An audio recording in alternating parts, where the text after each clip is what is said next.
sobre el tema de la abundancia, ¿verdad? Que creo que es un tema que a todos nos interesa. Entonces, vamos a empezar por decir que la abundancia es el estado natural en el universo, ¿verdad?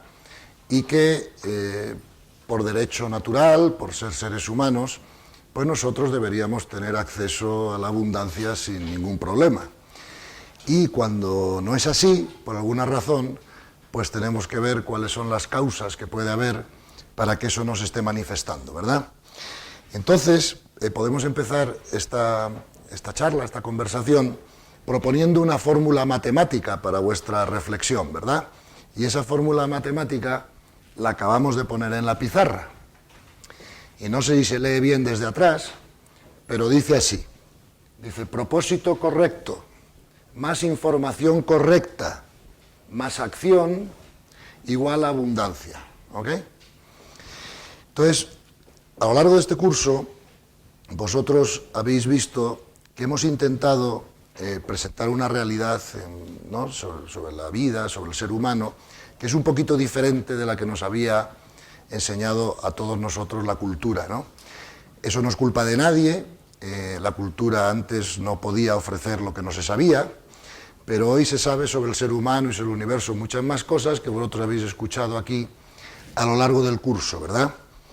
Entonces, no os va a extrañar, una vez más, que cuando hablemos de abundancia, ¿verdad?, vamos a hablar de cuáles son los valores internos que tiene que tener cada ser humano, cada persona, para que según la ley del universo, y en concreto la ley de correspondencia, la abundancia sea algo natural e inevitable para nosotros, ¿ok? Quizá la cultura anterior nos hubiera dicho, oye, pues para ser abundantes, estar seguros de que tenéis que trabajar un montón ahí fuera, ¿no? Pero este nuevo paradigma, esta nueva manera de ver el mundo, como sabéis, vuelve a poner la importancia de las cosas dentro de nosotros y no fuera, ¿verdad? Para que, según la ley de la correspondencia y la ley del universo, vayamos pudiendo tener ahí fuera los resultados con los que nos vamos haciendo correspondientes, ¿ok? Entonces, otra vez más, tenemos que decir que la abundancia no es solo tener recursos, sino ser abundantes en general, ¿vale? Es algo que incluye los recursos, pero que no se limita a los recursos. La abundancia es una manera de ser, ¿no?, del ser humano, y va mucho más allá de que tengamos los recursos suficientes o necesarios para lo que queramos hacer, ¿no? Y entonces, como todo lo demás, la abundancia es una cuestión de valores internos. Y si os parece, yo os voy a mencionar 7 valores internos, no quiere decir que no sean 8 o 9, pero los 7 más importantes que yo considero que un ser humano tiene que trabajar dentro de sí mismo para adquirir. Y cuando esos valores los hemos adquirido, la abundancia se convierte en algo inevitable.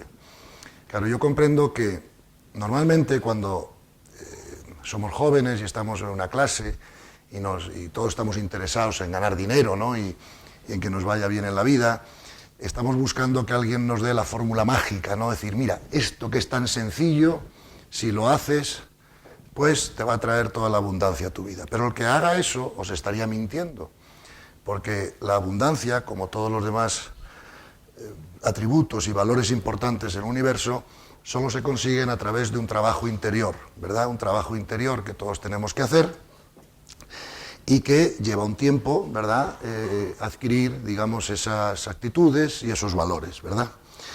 Entonces, vamos a hablar muy poco rato sobre cuáles son los 7 valores que yo os propongo y consideréis trabajar dentro de vosotros para que la abundancia sea una cosa inevitable, ¿vale?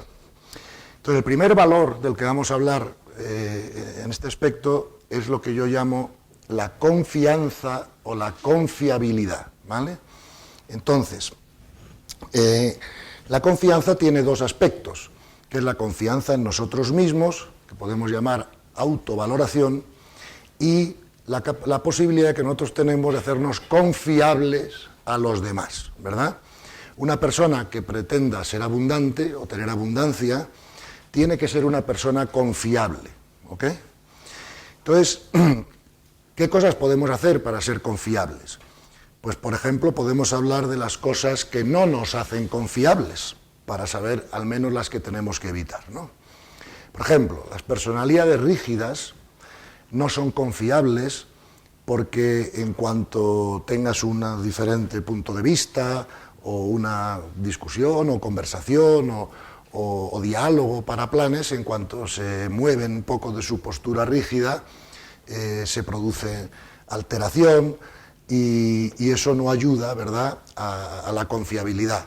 Las personas excesivamente emocionales, por ejemplo, que echan las patas por alto por cualquier cosa, que tampoco son confiables para los demás porque la gente no quiere perder la paz, y si tú vas a contar algo o vas a hablar de algún tema, si la persona de enfrente tiene una reacción, digamos, excesiva, pues la segunda vez no se lo vas a contar, ¿no? Y luego también, para ser confiable, claro, tenemos que partir de una intención, de una puridad de intención, porque eso es percibida, digamos, por los demás, ¿no? Entonces, en la medida que nosotros seamos confiables para la gente va a querer trabajar con nosotros con mucha más facilidad que si no lo somos, ¿verdad? Y es un valor que si lo desarrollamos, pues nos va a hacer correspondientes, digamos, con el don, porque es un don, como todo lo demás, de la abundancia, ¿no? El segundo valor que me gustaría mencionaros es lo que yo llamo el entusiasmo, ¿verdad? Vosotros, cuando hagáis una función, de un trabajo profesional, tenéis que intentar dar lo mejor de vosotros mismos. Y eso, cuando se hace, proyecta un entusiasmo, explico, que atrae a los demás energéticamente, ¿cierto? Eso todos lo habéis comprobado.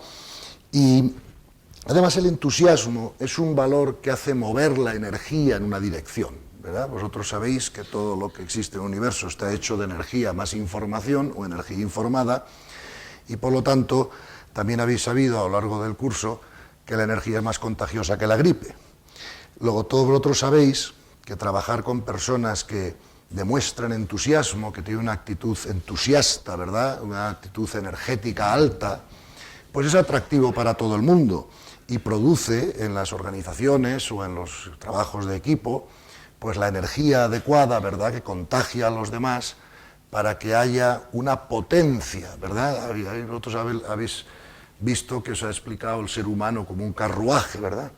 Y el carruaje hay que moverlo, ¿no? Y el entusiasmo, ¿verdad?, es una actitud que os hará a todos atraer a la gente, mover opiniones, hacer que las cosas ocurran, y es un valor que tenéis que desarrollar dentro de vosotros para que la abundancia se convierta en algo absolutamente natural, ¿no? El tercer valor que me gustaría comentaros es el compromiso, ¿verdad? Si nosotros no nos comprometemos firmemente con lo que estemos haciendo, no vamos con la ley del universo, ¿verdad? La ley, como sabéis, nos exige o nos invita a que nos comprometamos profundamente con cada cosa que hagamos en la vida. Me da igual que sea el trabajo, que las relaciones personales, que las relaciones de pareja, que las relaciones de amistad. Si no somos capaces de generar el valor interno del compromiso, ninguna de esas cosas va a funcionar, ¿verdad? En esto hay normalmente una confusión con mucha gente, ¿no? Porque hay gente que piensa que el comprometerse con algo o con alguien realmente va en contra de nuestra libertad, ¿cierto? A esa idea que está muy extendida por ahí. Y no puede ser más falsa esa idea, ¿verdad? Porque nosotros tenemos libertad para actuar, tenemos libertad para cometer errores y aprender de ellos, ¿verdad? Tenemos libertad para reaccionar como queramos ante las circunstancias de la vida. Según reaccionemos de una manera o de otra, esas circunstancias seguirán repitiéndose o no. Vosotros sabéis que hay un refrán en Estados Unidos que dice que todo lo que se resiste, persiste, ¿verdad? Y de eso hemos hablado ya más en otros cursos, vamos, en otros momentos de esta cátedra. Pero el compromiso no merma en absoluto nuestra libertad, sino al contrario, la hace más grande. Nosotros somos libres también para comprometernos con lo que queramos, ¿verdad? o con quien queramos. Pero si no nos comprometemos con nada ni con nadie, no podemos quejarnos de que no tengamos resultados en la vida, ¿ok? Entonces, el compromiso es lo que hace que toda nuestra potencia energética, ¿verdad?, se concentre en un punto, ¿no?, de alguna manera. Y vosotros sabéis que hemos dicho que también hay otro refrán que dice que ahí donde pones tu atención se expande, ¿cierto? Y por lo tanto, con aquello que vosotros queráis comprometer, eso va a tener una fuerza especial, digamos, para que os haga correspondiente, según la ley del universo, a que se produzca la abundancia. Entonces es muy normal que en el mundo del trabajo falte el compromiso, ¿verdad? ¿Cuáles son algunos síntomas de falta de compromiso? Pues cuando yo pienso en términos de a mí no me pagan para esto, ¿vale? O cuando pienso en términos de esta no es mi función, ¿verdad? O cuando pienso en términos de, oye, a mí el trabajo me parece aburridísimo, yo tengo que ir aquí 8 horas al día y lo único que busco de esto, ¿verdad?, es que al final de las 8 horas me llegue un cheque a casa con el cual yo puedo vivir, ¿entiendes? El trabajo o la función que cada uno de nosotros hagamos no puede limitarse a ser un medio de vida, ¿verdad?, sino que al contrario tiene que ser un lugar o un espacio donde nosotros desarrollamos toda nuestra creatividad, damos lo mejor de nosotros mismos y aprendemos las cosas del mundo de la forma que nuestro alma tiene que aprender.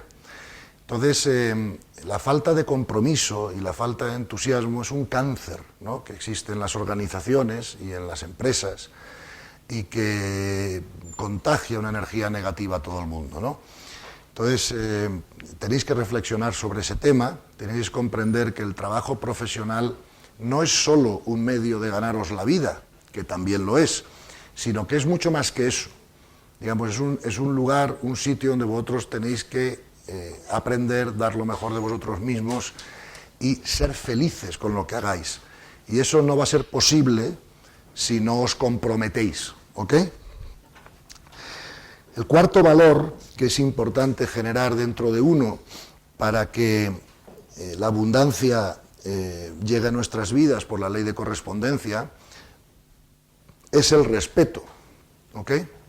Nosotros tenemos que aprender a que hay personas que tienen puntos de vista diferentes que el nuestro, que tienen momentos evolutivos diferentes que el nuestro y que es imposible, digamos, poder convivir en una organización grande o en una universidad o donde sea que vosotros estéis ejerciendo vuestra función sin tener que interactuar con personas que son diferentes, ¿vale? Diferentes en sus puntos de vista, diferentes en su momento evolutivo, diferentes en sus actitudes e intenciones.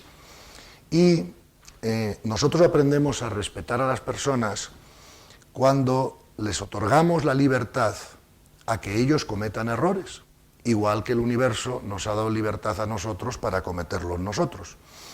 Por lo tanto, una de las cosas que tenemos que aprender para aprender a respetar mejor es la diferencia que hay entre juzgar y discernir, ¿verdad?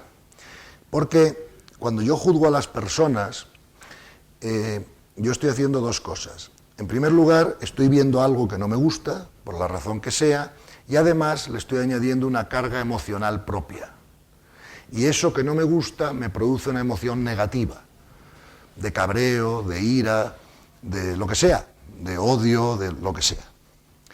Claro, si no juzgo, podéis pensar vosotros, caemos en el relativismo, es decir, todo vale, ¿verdad?, que tampoco es la solución. Entonces, ¿cuál es la solución? Pues la solución es aprender a discernir, ¿vale? Y discernir no es lo mismo que juzgar, porque cuando yo discierno, yo me estoy dando cuenta de que hay algo ahí que no es evolutivamente elevado, por decir algo. Pero no le estoy metiendo una carga emocional propia, porque comprendo que esa situación o esas personas tienen su derecho a existir, es perfecto y necesario que eso sea así, y están siguiendo un momento evolutivo en sus almas que puede ser distinto que el nuestro. Solo el respeto a esa situación nos va a permitir serles de servicio, porque si no hay una energía interna de respeto, el servicio que queráis dar a esas personas que lo necesitan no será bien recibido, ¿ok? Porque habrá un bloqueo energético. Con lo cual, la abundancia viene a aquellas personas que saben respetar a los demás. Está en la ley, ¿ok? Al respetar a los demás generamos mucho menos conflicto, ¿verdad? Y al generar menos conflicto mantenemos la energía alta para poder ser creativos y trabajar, ¿ok? El siguiente valor, ¿verdad?, que os quisiera comentar, que os va a hacer correspondientes con la abundancia, es la lealtad, ¿ok? ¿Qué significa la lealtad? Verás, la lealtad solo es posible cuando existe previamente un acuerdo, ¿ok? Si no hay un acuerdo y lo que hay es una imposición, ahí no podemos hablar de lealtad, ¿verdad? Porque no ha habido un compromiso libre por parte de la persona que se ha comprometido a algo para hacerlo, porque viene de una imposición. Por ejemplo, como ciudadano, yo tengo que obedecer la ley, pero yo no he llegado a un acuerdo personalmente, necesariamente con esa ley, ¿me entiendes? Entonces, la lealtad se da cuando dos o más personas llegan a un acuerdo, ¿ok? Vosotros sabéis que hemos dicho que si cogéis los niveles de consciencia y cogéis la tabla más básica, ¿no?, que fue una de las que explicamos aquí, nivel 2, nivel 3, nivel 4, nos dimos cuenta que en el nivel 2 es imposible llegar a acuerdos, porque si tú intentas llegar a un acuerdo con una persona en nivel 2 de consciencia, esa persona solo va a respetar ese acuerdo mientras le siga conviniendo. Y cuando no le convenga, pues se lo va a saltar sin ningún problema, ¿ok? Por lo tanto, los acuerdos solo se dan en el tercer nivel de consciencia. ¿Por qué en el tercero? Porque en el cuarto nivel de consciencia tampoco hace falta acuerdos. No hace falta acuerdos porque igual, así como en el nivel 2 no servirían para nada, en el nivel 4 no hacen falta. Porque cuando 3 o 4 personas del nivel 4 de consciencia se reúnen o hablan para tomar decisiones, toman decisiones por el punto de ley, ¿vale? El punto de ley, por ejemplo, imagínate que Gandhi y Teresa de Calcuta se reunieran para ver cómo iban a hacer algo en la India, ¿vale?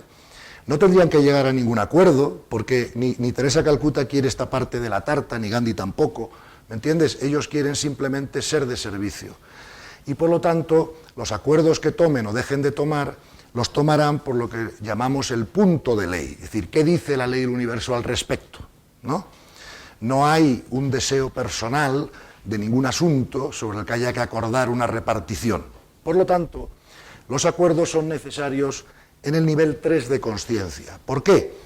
Porque en el nivel 3 de consciencia hay suficiente nivel de consciencia como para poder llegar a un acuerdo y cumplirlo, pero no hay el suficiente nivel de consciencia para no querer nada para uno mismo. Y cuando nosotros tenemos una mezcla de intención en la que queremos obtener ciertas cosas, pero también queremos servir y colaborar con la sociedad, es cuando hay que llegar a acuerdos, ¿ok? Entonces, la lealtad es esa capacidad, esa actitud en la cual nosotros no vamos a romper unilateralmente un acuerdo si no estamos de acuerdo en romperlo, por así decirlo, las personas que han llegado a ese acuerdo, ¿no? Entonces, para que un acuerdo sea válido, ¿verdad?, y sea útil y pueda ser usado, tiene que tener varias condiciones. Claro, el acuerdo tiene que ser flexible, el acuerdo tiene que ser revisable si cambian las circunstancias, el acuerdo tiene que ser libremente adquirido y además el acuerdo tiene que ser posible. Pues claro, si yo llego a un acuerdo con vosotros de que voy a ir nadando hasta Miami para hacer no sé qué allí, ese acuerdo es estúpido porque obviamente no es posible que yo vaya nadando a Miami, ¿no? Me hundiré en mitad de la travesía. ¿Qué coño en mitad? Me hundiré al principio, ¿no? Con lo cual sería absurdo que yo acordara con vosotros irme nadando a Miami, ¿no? Por lo tanto, tenemos que aprender, para ser abundantes, tenemos que aprender a hacer acuerdos correctos, con esas condiciones que os he comentado, y además a respetarlos, ¿verdad? Eso además, ves como todos los valores encajan unos con otros, eso encaja con la confiabilidad. ¿Ves? Cuando una persona es capaz de hacer buenos acuerdos, es capaz de respetar y tener lealtad a los acuerdos que hace con los demás, esa persona se hace confiable para los demás y las personas tienen más interés y más facilidad para trabajar con él, ¿no? Y para cooperar en distintos temas y para generar abundancia entre todos, ¿no? Otra cosa muy importante, otro valor importante que os apunto, ¿no?, para generar abundancia es estar abiertos al aprendizaje, ¿verdad? Tener en cuenta que la verdadera vida, la vida de verdad, para nosotros empieza cuando salimos de la zona de confort, ¿ok? Y salir de la zona de confort al principio da un poquito de vértigo, ¿no? Porque no sabes dónde vas a ir, ¿verdad? Es que yo no me puedo mover de esta jaula, perdona, pero vamos, miro para abajo y no sabes dónde vas a ir cuando sales de la zona de confort, pero por otro lado es la que te permite aprender. Mira, en esto yo suelo poner un ejemplo muy tonto, ¿no? Pero yo había hecho mucho deporte cuando era joven, pero no había esquiado mucho en nieve, por la razón que sea, quizá porque vivo en Miami, ahí no hay nieve, y yo tenía una pareja que era esquiadora profesional. Y claro, un día fuimos con un grupo de amigos a esquiar a Colorado, en Estados Unidos, claro, y yo me encontré con que yo no sabía esquiar muy bien, sabía algo, pero no muy bien, y mi pareja esquiaba con una profesional, y claro, yo no iba a dejar que llegara antes abajo, ¿no? Eso era como imposible, ¿no? O sea, que somos así un poco machistas, eso no, ¿eh? Y entonces me tiraba para abajo por la cuesta, claro, no sabía girar, pero bueno, las piernas iban más o menos aguantando los baches, me pegué 800 tortas, pero en una semana aprendí a esquiar mucho, porque testé mis límites muchas veces. Recuerdo que venía en el grupo un amigo nuestro que tenía un poquito más de miedo, ¿no?, a las cuestas y eso, y bueno, no quería caerse, tal. Resultado, no aprendió a esquiar en esa semana, ¿verdad?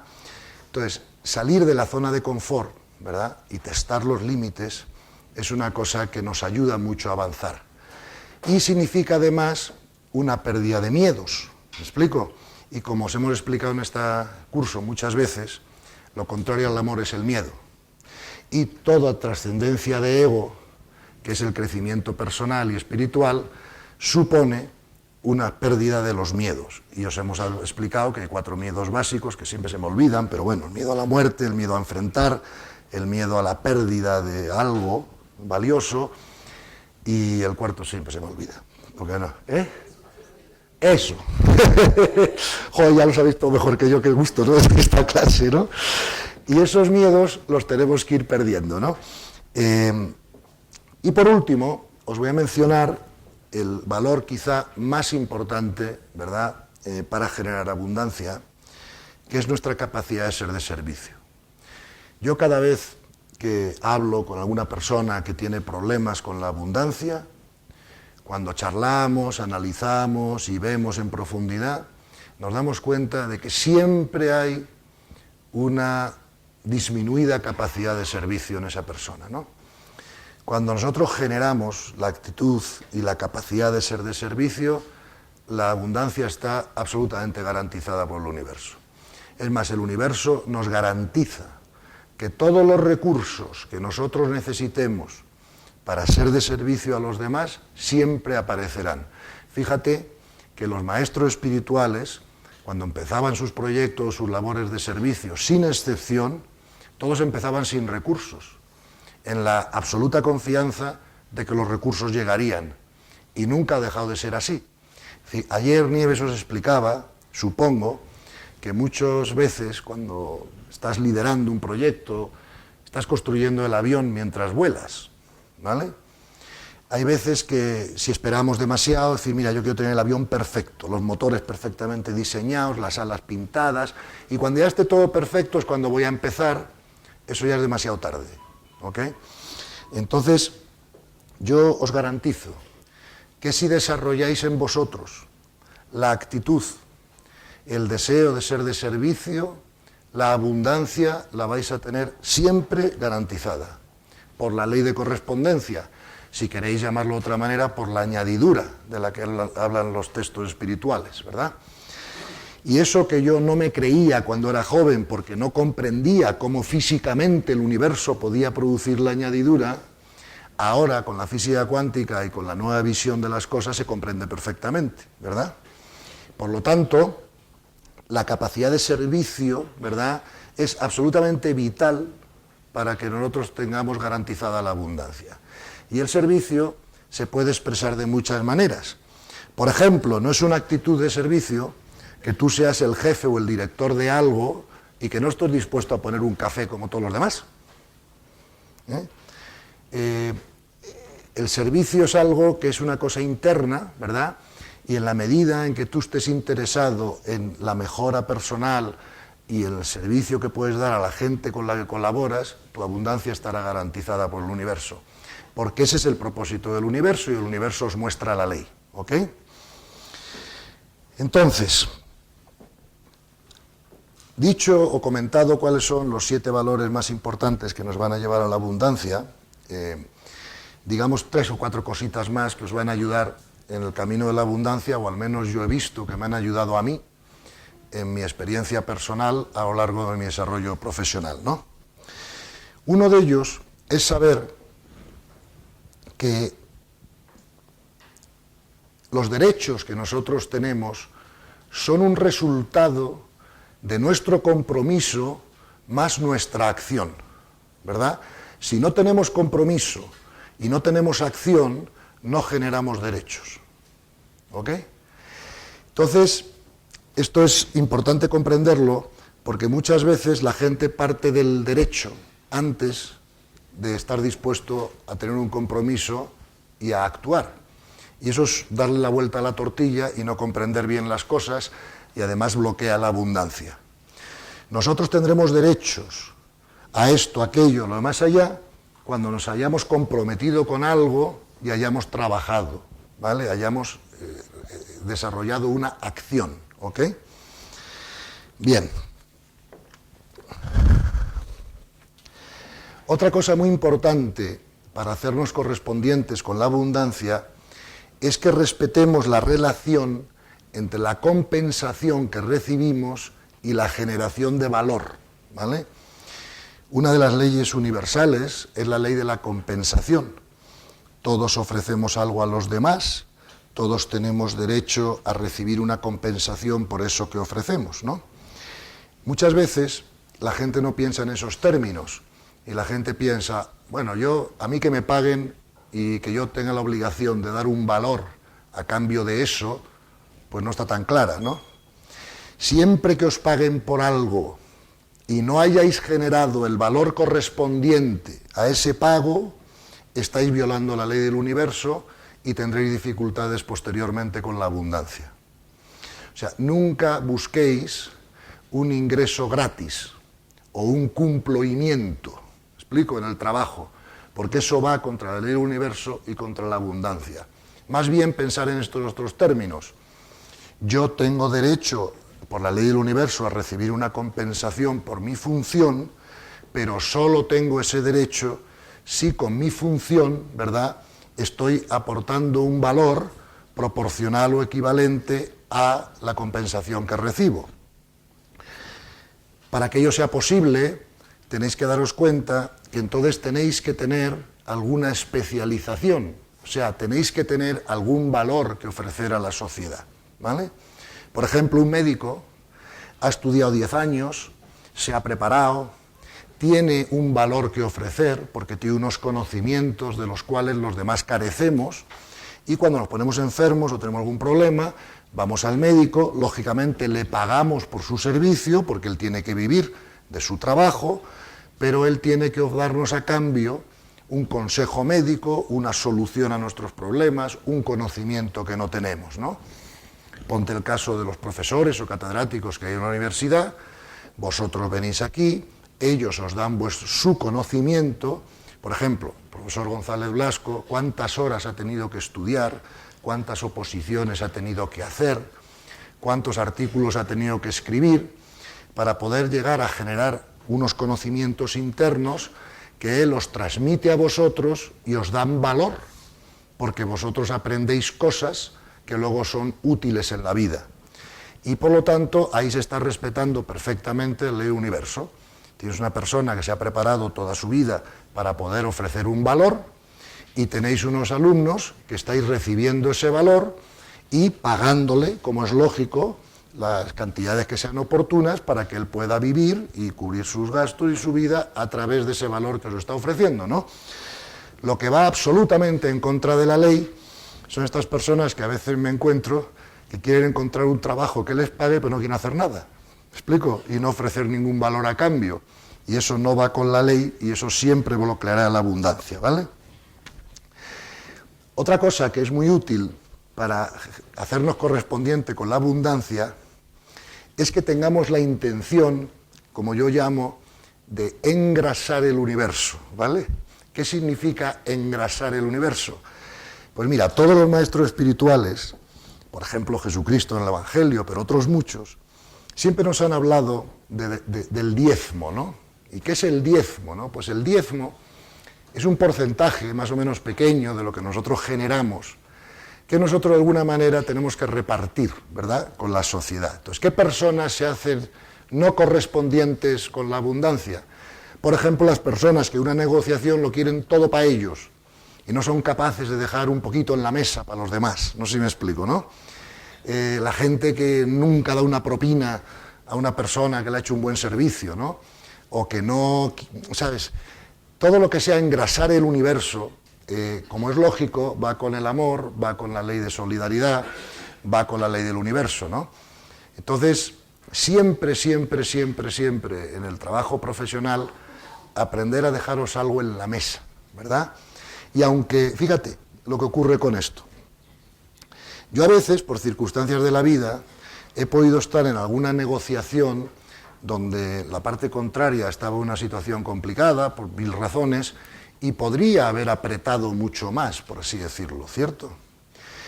Y a lo mejor si hubiera apretado mucho más, me hubiera quedado seguro con más parte del pastel. Y no hubiera pasado nada porque los dos hubiéramos estado de acuerdo, aparentemente, pero esto es lo que ocurre. Tú imagínate que a mí se me cae aquí era un billete de 10 euros y nadie se da cuenta. Y la última persona que queda en la sala, mira para allá, ve que no hay cámaras, tal, coge el billete de 10 euros, se lo mete en el bolsillo, ¿no? Y dice, uy, aquí no ha pasado nada, ¿cómo se dice? I got away with it, ¿cómo se dice en español? Me he salido gratis de esta, ¿no? Que decir, 10 euros. Claro, la gente no se da cuenta que aunque no le esté viendo a nadie, sí le está viendo el universo. Y en la próxima ocasión que él tenga que ganar dinero, a lo mejor esos 10 euros le van a costar caros. ¿Me explico? Porque el universo te muestra la ley, ¿cierto? Entonces, ¿cuántas personas ante un billete se lo meten en el bolsillo si no mira a nadie o preguntan de quién es? ¿No? Entonces, en las negociaciones, por ejemplo, una cosa que va absolutamente contra la ley de la abundancia, esto lo he visto hacer yo, una persona multimillonaria llegar a una tienda, querer comprarse 20 películas y al pobre tendero, que tiene una tienda pequeñita de películas, apretarle tanto en la negociación y en el descuento que le pide y no sé qué, que al final le dijo, mire, no le puedo ver las películas porque no gano dinero. ¿Me explico? Entonces, no seamos listillos en el sentido de que tenemos que respetar el universo y, por lo tanto, todos los negocios necesitan un beneficio para poder ser sostenibles. Y si cada vez que yo voy a comprar algo o a negociar algo, aprieto de tal manera que la otra persona no puede ganarse la vida, ¿verdad? Es posible que un día, por necesidad o desesperación, me venda las películas, pero el universo me pasará factura. Entonces, tenemos que comprender que igual que nosotros tenemos que ganar dinero, tienen que ganar dinero los demás y llegar a unos acuerdos que nos permitan a ambos, ¿verdad?, tener unos negocios que sean sostenibles para los dos.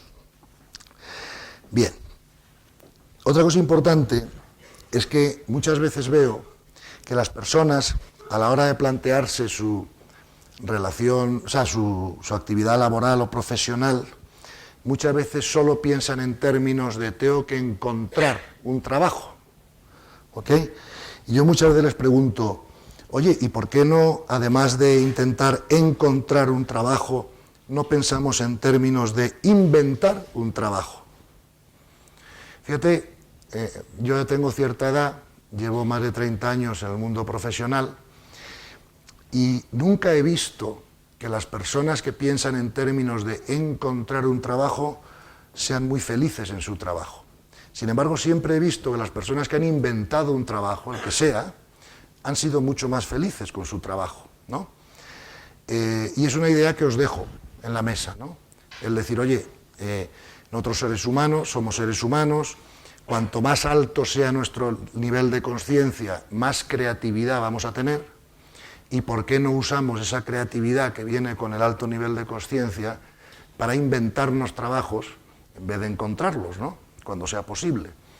Y es una idea que simplemente os quiero transmitir para que vosotros podáis pensar al menos en ambos términos, ¿no? A la hora de buscar un trabajo profesional.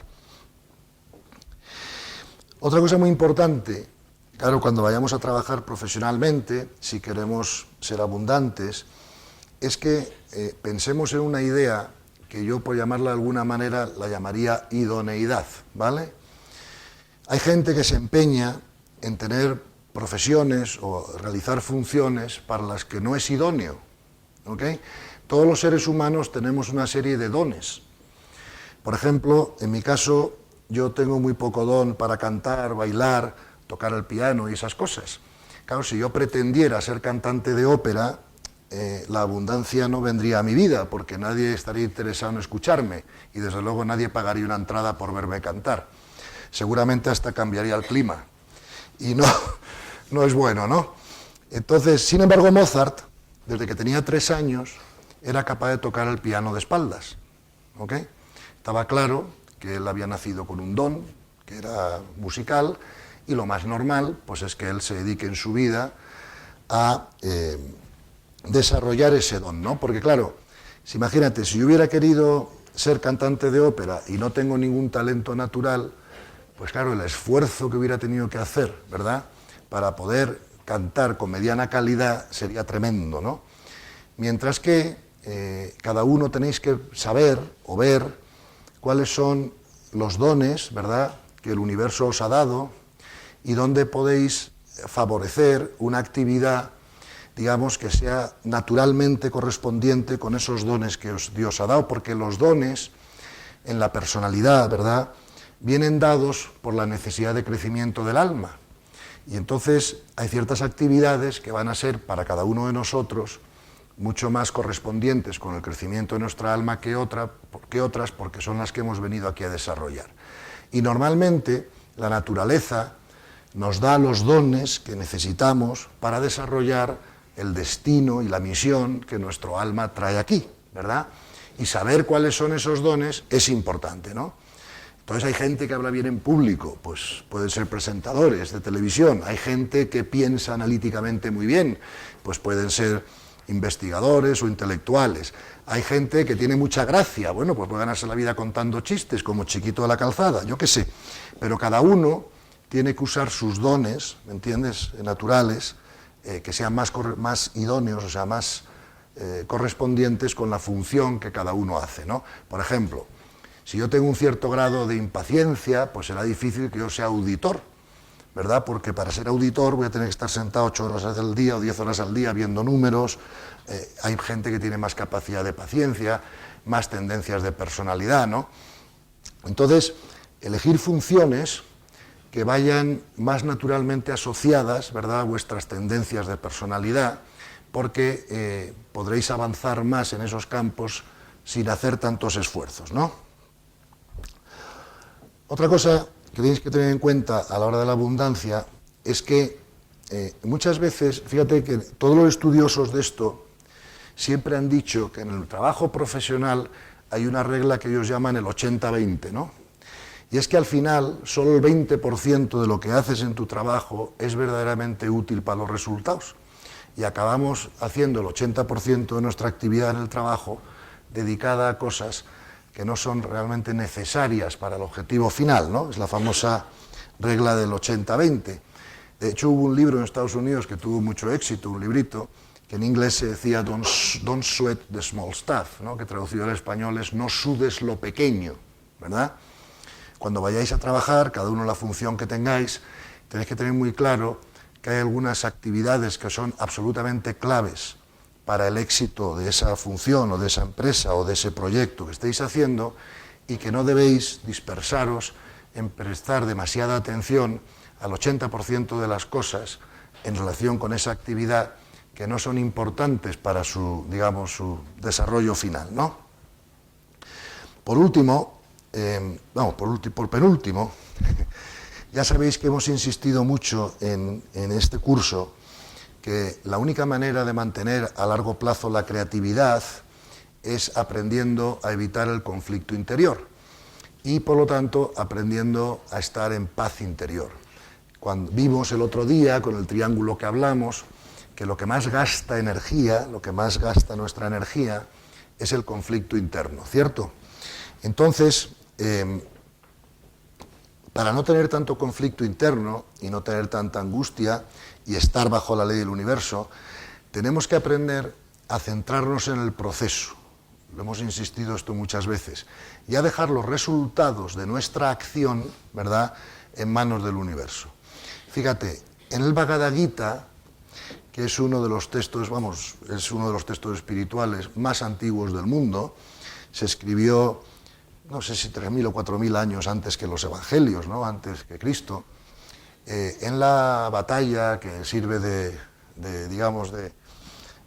excusa, ¿no?, al poema y a la enseñanza espiritual, Krishna, que es Dios para los hindúes, le dice a Arjuna: no te apegues a la inacción, pero tampoco te apegues a los frutos de tu acción. ¿Ok? Eso quiere decir que tenemos que aprender a centrarnos en el proceso, dar lo mejor de nosotros mismos y dejar los resultados en manos del absoluto. Al dejar los resultados en manos del absoluto, nuestro ego ya no quiere controlar tanto esos resultados y nuestro nivel de angustia baja muchísimo. Y cuando baja el nivel de angustia, se aumenta la creatividad.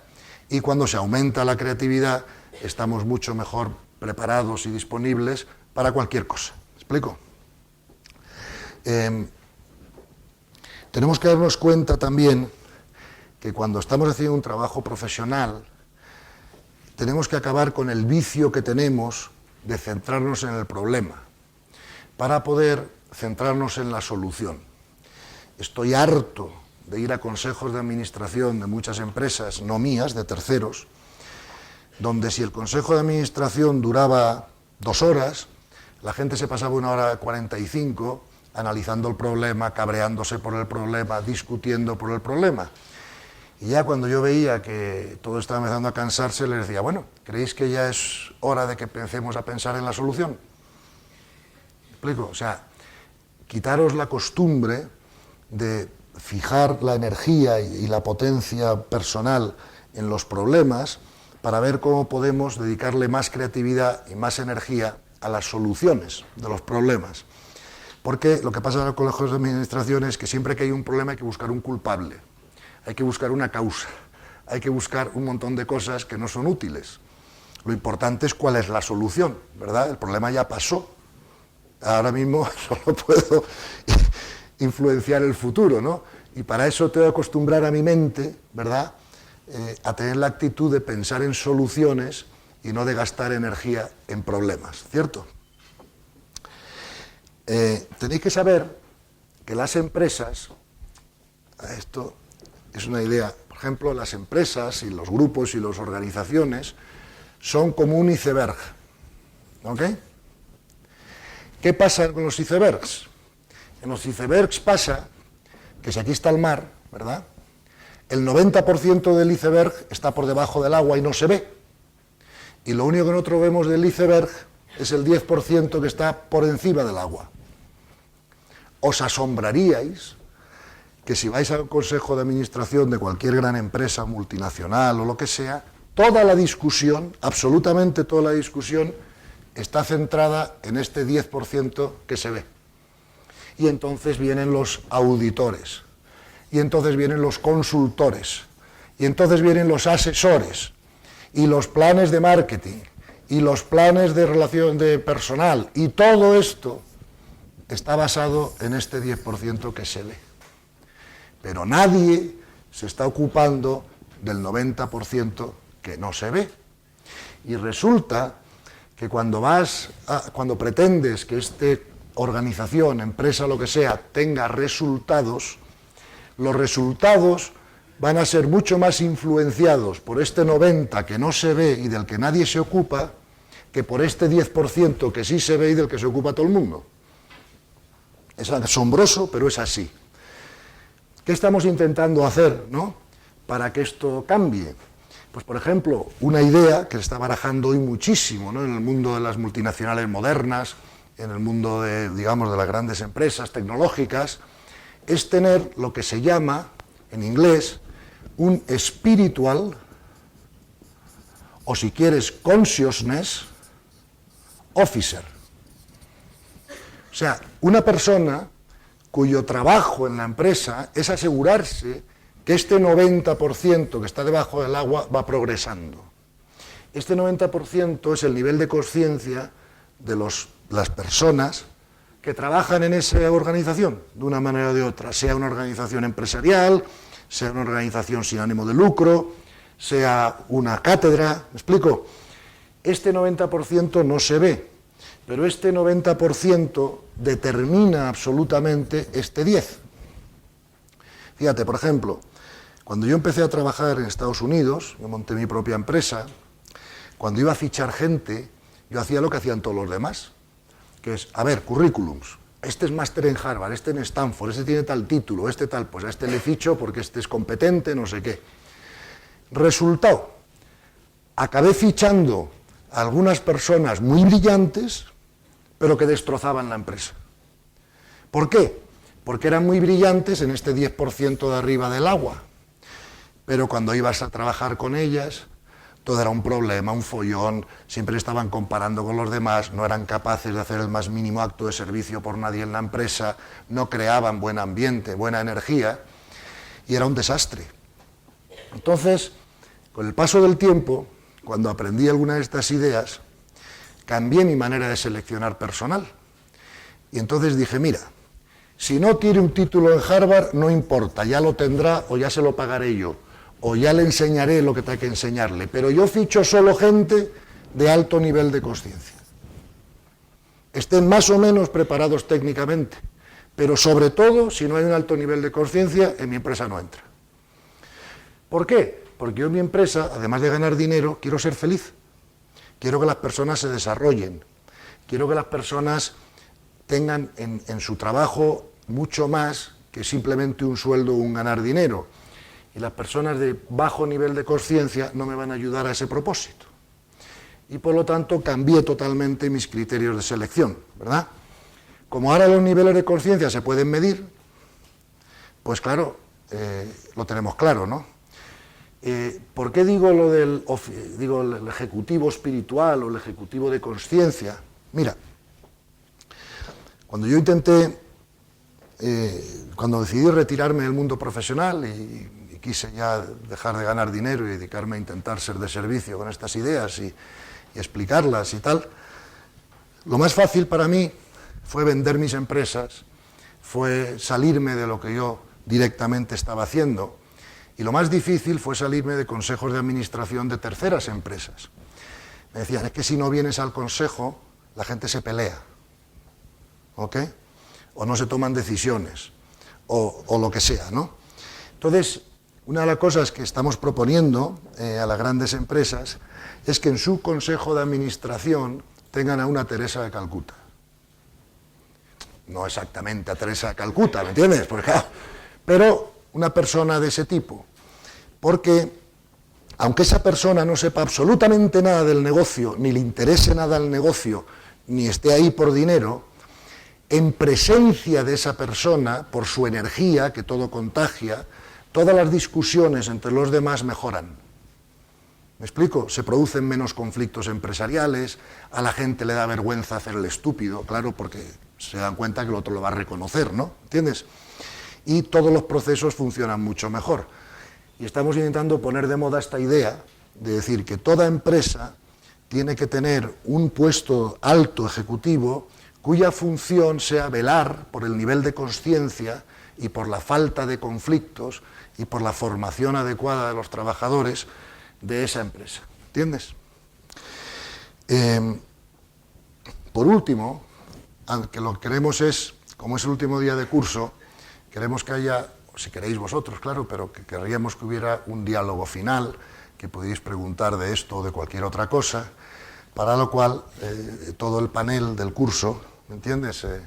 Don Lucián, Nieves, Carmen, la otra Carmen, los que estamos aquí, pues estamos disponibles para contestar vuestras preguntas, cada uno dentro de su campo mejor de conocimiento, ¿no?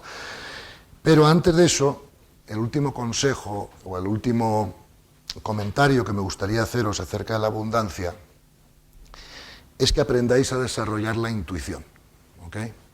Sé que en este curso se ha hablado mucho de ello, pero os lo quiero recordar una vez más, ¿vale? Porque hay veces que la mente necesita oír una idea 3, 4 o 5 veces para poder ser aceptada, ¿no? O para poder ser comprendida en profundidad, ¿no? Entonces, tenemos que comprender que, como vosotros sabéis, el ser humano es multidimensional y tenemos muchos cuerpos, ¿verdad? Y entonces, como tenemos muchos cuerpos, cada cuerpo tiene una manera de recibir inputs, o sea, de recibir información o conocimiento o datos, ¿no? Y esas 3 maneras que tenemos los seres humanos, que lo habéis explicado seguro, ¿no? Y os acordáis, es el instinto, la razón y la intuición. Ok. El instinto lo compartimos con los animales. Va ligado al cuerpo físico y al cuerpo emocional y es una manera que todos tenemos de recibir información. Por ejemplo, a nosotros nos ponen una comida delante y rápidamente sabemos si nos gusta o no nos gusta, nos apetece o no, ¿verdad? No tenemos que secuenciar, no tenemos que pensar sobre ello ni razonar sobre ello, es una información que nos llega automáticamente, ¿no? Sensación de peligro, en fin, tantas otras cosas. Esto va ligado a la zona del cerebro reptiliano, que llamamos la amígdala, y que la compartimos con los cocodrilos y con los perros, ¿no? Claro, solo los seres humanos disponen de razón, ¿verdad? Y la razón es secuencial. A lleva B, lleva C, por lo tanto, si 2 y 2 son 4, 4 y 4 son 8, pues 8 y 4 son 12, ¿no? Es una manera secuencial de recibir y analizar información. Entonces, el problema de esto, yo, por ejemplo, cuando fui a hacer el máster de Harvard, solo se centraron en esto. Y me enseñaron un montón de técnicas para usar mejor la razón. Por ejemplo, el árbol de decisiones. Que tú vas haciendo árbol, si decido esto, se abre aquí, se abre allá. O el famoso balance, ¿no? De ventajas, inconvenientes, resultado neto. Todo eso es usar la razón. Y yo recuerdo cuando era un hombre joven, acabé de terminar el máster de Harvard, yo en eso me encontraba como capitán general, ¿no? Y fue un poco lo que usé competitivamente con los demás para salir para adelante en mi negocio. ¿Qué pasó? Pues sí, salí para adelante, pero me costó un esfuerzo, ¿entiendes? Y una energía impresionante, ¿no? Con el tiempo comprendí que nosotros tenemos otra manera de recibir y procesar información, que es la intuición. Esto va ligado a la mente, pero la intuición va ligada al alma, ¿ok? Es más, cuando nos muramos y el alma se desprenda, por así decirlo, del cuerpo, el alma no tendrá instintos ni razonará, el alma intuirá. ¿Me explico? Para poder razonar tengo que tener cerebro gris, neocórtex. Cuando me muero, el neocórtex ya no tengo. Por lo tanto, no tengo cuerpo físico, tampoco tengo instinto. Lo que me queda es la intuición. Entonces, lo que yo quisiera es animaros a que empecéis a usar esta intuición antes de moriros, ¿vale? Porque la intuición es mucho más rápida que la razón, ¿vale? Y además más omniabarcante y causa mucho menos esfuerzo. ¿Cuál era el problema que yo tenía para usar la intuición? Claro, como yo era un hombre racional, y estaba educado en la universidad y en Harvard y aquí y allá, pues yo creía mucho, claro, lógicamente, en la razón. Y cuando me llegaba la intuición, yo no la sabía distinguir del instinto. Sí la sabía distinguir de la razón, porque la razón es secuencial y todos sabemos cuando estamos pensando, pero no sabía distinguirla del instinto. Porque tanto la intuición como el instinto viene de una manera directa. y no pasa por un proceso secuencial. Entonces, durante muchos años luché con la idea de, claro, yo sé que tengo que pasar el instinto por la razón, porque si no hago eso es un desastre. Claro, si yo no paso el instinto por la razón, puedo acabar pesando 1000 kilos, o puedo acabar teniendo 2000 novias, o cualquier otra cosa, ¿no?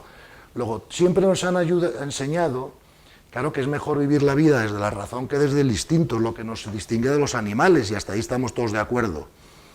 Pero claro, si podemos vivir la vida desde la intuición, que es post-racional, en vez del instinto, que es pre-racional, entonces nos iría todavía mucho mejor. Durante muchos años estuve intentando ver cómo yo era capaz de distinguir el instinto de la intuición. Pues claro, el instinto lo tengo que pasar por la razón, porque es pre-racional, pero si paso la intuición por la razón, me la cargo. ¿Me explico? Muchas veces no nos fiamos de ella, nos fiamos de la razón, tenemos una intuición y para ver si es verdadera o falsa, la pasamos por la razón. Cierto que nos ha pasado a todos alguna vez. Entonces, durante muchos años estuve pensando a ver cómo yo conseguía distinguir lo uno de lo otro. Hasta que un buen día, un maestro espiritual con el que tuve la oportunidad de hablar me dio la solución y me dijo, mira, la intuición la vas a distinguir del instinto por dos razones. La intuición, primero, siempre viene con un grado de certeza interno y además siempre da paz, mientras que el instinto ni lo uno ni lo otro. ¿Ok? Entonces, por ejemplo, una vez más, usar nuestro maestro interior, o sea, usar nuestro interior, nuestra sensación interior, para aprender a distinguir la intuición del instinto. Entonces, la intuición siempre viene con un grado de certeza y además siempre deja paz interior. ¿Me explico? Mientras que el instinto, no. Yo tengo hambre, ¿cómo? A las 2 horas vuelvo a tener hambre y vuelvo a empezar el proceso. A mí me gusta una mujer, me quiero acostar con ella, puedo tener un día o dos de tranquilidad, pero empieza el proceso. Todo lo que es instintivo nunca da paz. ¿Me explico? Y todo lo que es intuición siempre lo da. Entonces, por vuestra sensación interna, vais a tener que entrenaros en distinguir el instinto de la intuición. Pero cuando lo hagáis, tenéis que usar la intuición lo más posible porque es muy superior a la razón. Mucho más eficaz, pierde mucho menos tiempo y os va a evitar muchos esfuerzos. Y por último deciros que un arma muy poderosa para la abundancia es que aprendéis a agradecer las cosas al universo antes de tenerlas. Parece que el universo no se puede resistir a un agradecimiento nuestro por lo que sea, y por lo tanto hay una técnica que uso muchísimo, es cuando quiero tener algo, yo empiezo a agradecerlo antes de tenerlo. ¿Sabes lo que quiero decir? Invariablemente, no sé por qué, ese asunto aparece ahí antes o después, ¿vale? Entonces, bueno, como ya hemos gastado 1 hora en la presentación, a mí me gustaría terminar aquí el problema de la abundancia y, si os parece, pues abrir el diálogo, abrir el tiempo a que preguntéis lo que queráis, ¿vale?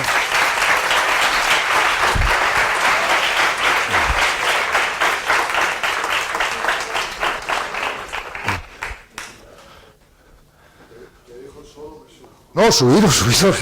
Ahora ya, o sea, lo que querría, vamos, si os parece bien, si os da la gana, pero ya hemos, digamos, terminado lo que es el curso o la presentación del curso. Se os ha dado o se os ha intentado dar mucha información en muy poco tiempo y al menos si yo fuera vosotros, yo tendría alguna duda en la cabeza o tendría alguna cosa que me gustaría, no sé, comprender mejor o debatir o discutir o preguntar, ¿eh? Y si os apetece hacerlo, y si no, pues hacemos otra cosa, ¿no? Esperad, voy a quitar esto, porque ahora para las preguntas tenemos que pasar el...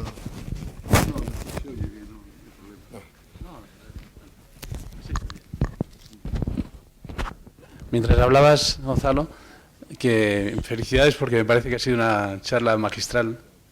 Pues pensaba que una historieta de las herramientas, ¿no? En un taller de carpintería estaban discutiendo las herramientas sobre quién sería el jefe, ¿no?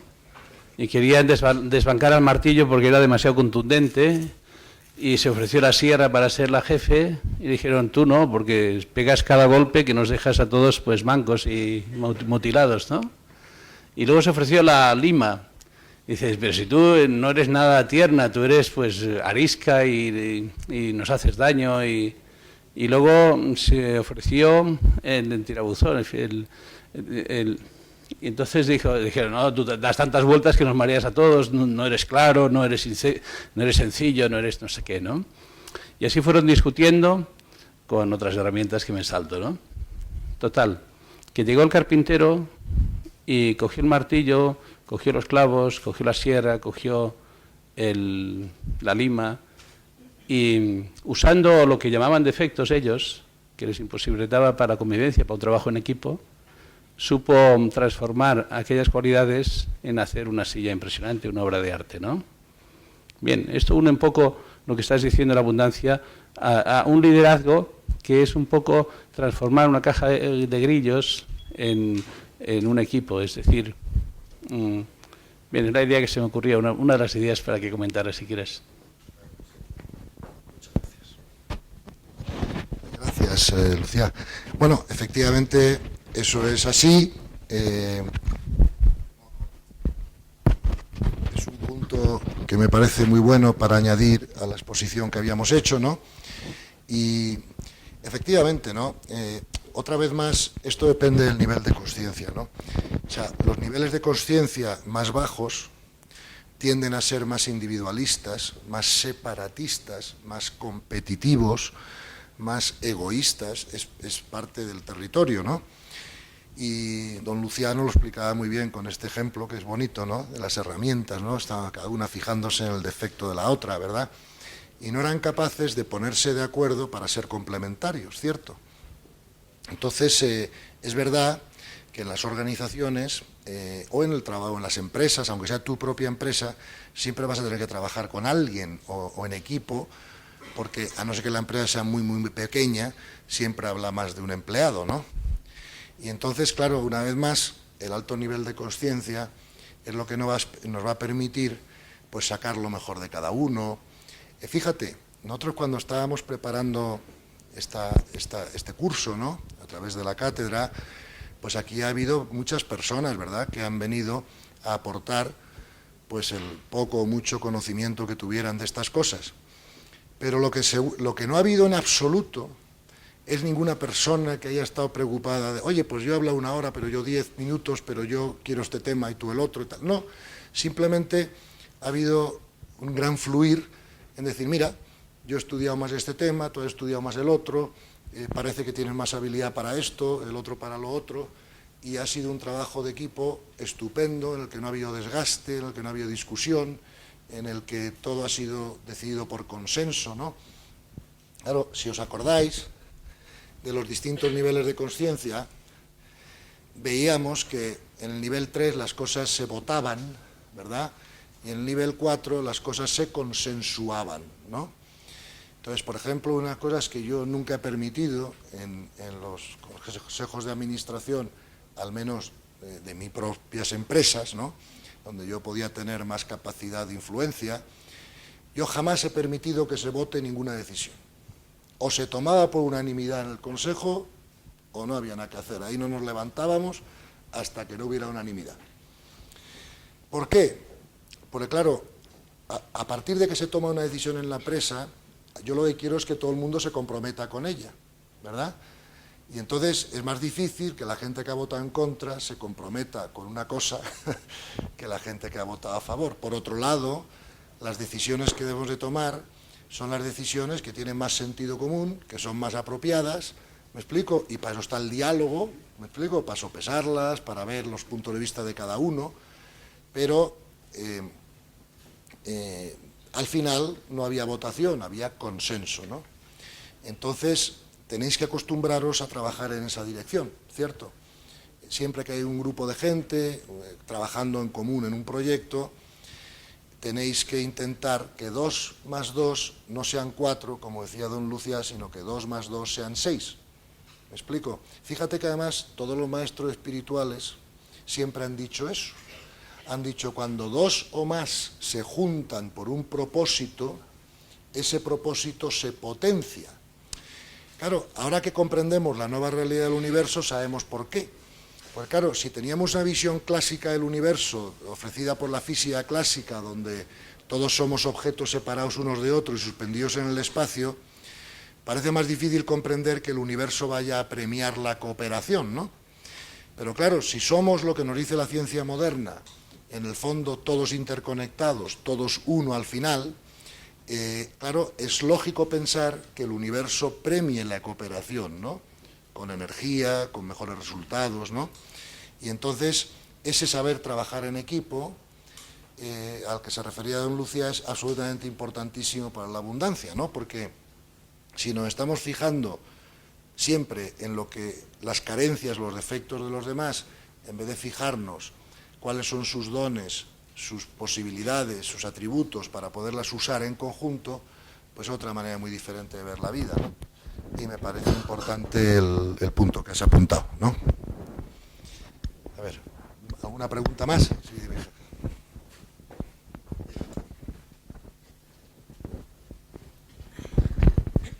Bueno, más que una pregunta, me ha parecido muy interesante cuando se ha dicho qué dones tenemos para elegir una profesión. Aquí estudiáis todos lo mismo y yo tengo la suerte de compartir este aula con vosotros, gracias a la oportunidad, porque no soy universitaria, soy trabajadora, trabajo en Carrefour hace unos 15 años y nunca he tenido la oportunidad de asistir a la universidad. Gracias a vosotros esto ha sido posible. Él nos decía qué dones tenéis vosotros para elegir una profesión y me parece interesantísimo. ¿Cómo sabemos los dones que tenéis? Bueno, pues escuchar a los que tenéis alrededor. Siempre os dicen, sois buenos en esto, hay que ver lo bien que se te da esto. Elegir una profesión con la que disfrutéis. Elegir con eso que se os pasa el tiempo en un pispás, con eso que vosotros decís, madre mía, si he estado 3 horas y no me he enterado. Daros cuenta qué profesión elegís porque estáis eligiendo vuestra felicidad. Vais a disfrutar y vais a hacer cosas que os gustan. Por ejemplo, voy a hacer Es mi hija, sé que no le gusta llamar nada la atención, no quiere pasar siempre desapercibida. Pero si es una buena alumna.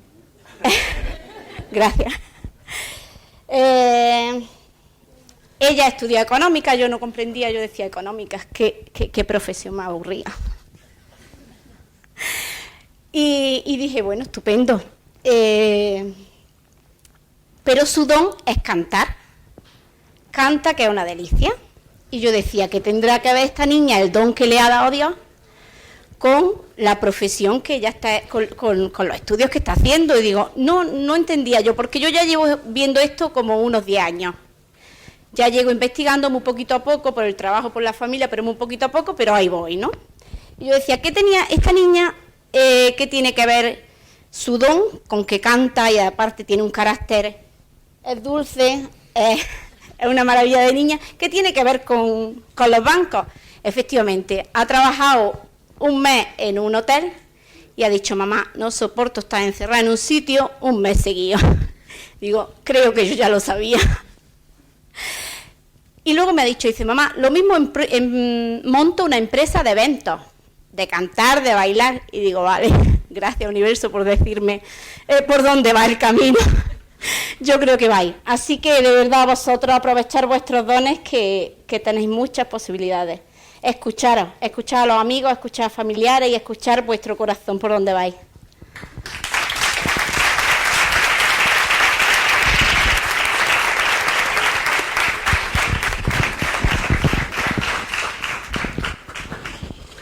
Pues te agradezco mucho tu intervención, que es muy complementaria, y así es, ¿sabes? Así es.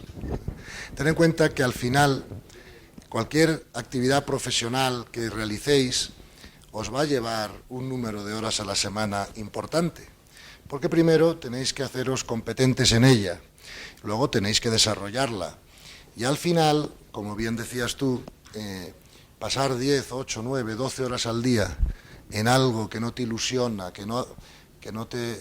Fíjate, esta es una frase que oí una vez de un maestro que me gustó mucho, ¿no? él me dijo, caramba, ¿no? Poneros a hacer cosas que hagan cantar a vuestro corazón. ¿Me explico? O sea, que hagan cantar a vuestro corazón. Entonces, al final, de creerme, o sea, la felicidad no va del éxito o no éxito.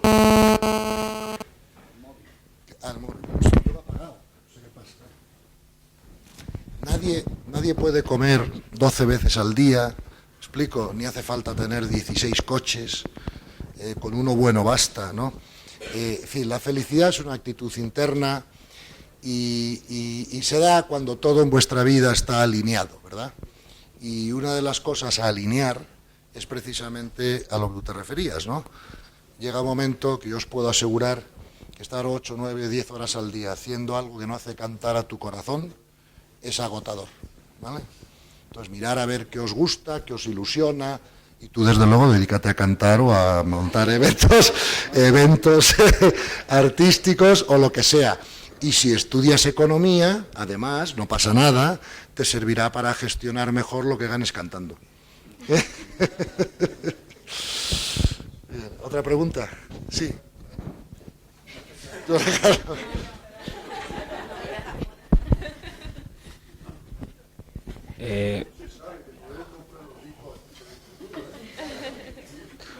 Gonzalo, muchas gracias por tu exposición.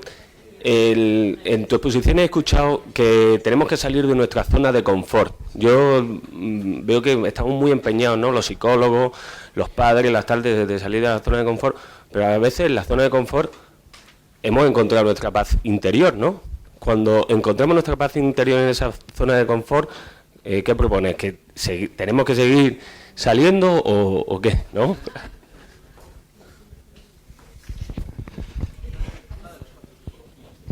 Sí, pues mira, muy buena pregunta, como siempre, gracias. Vamos a ver.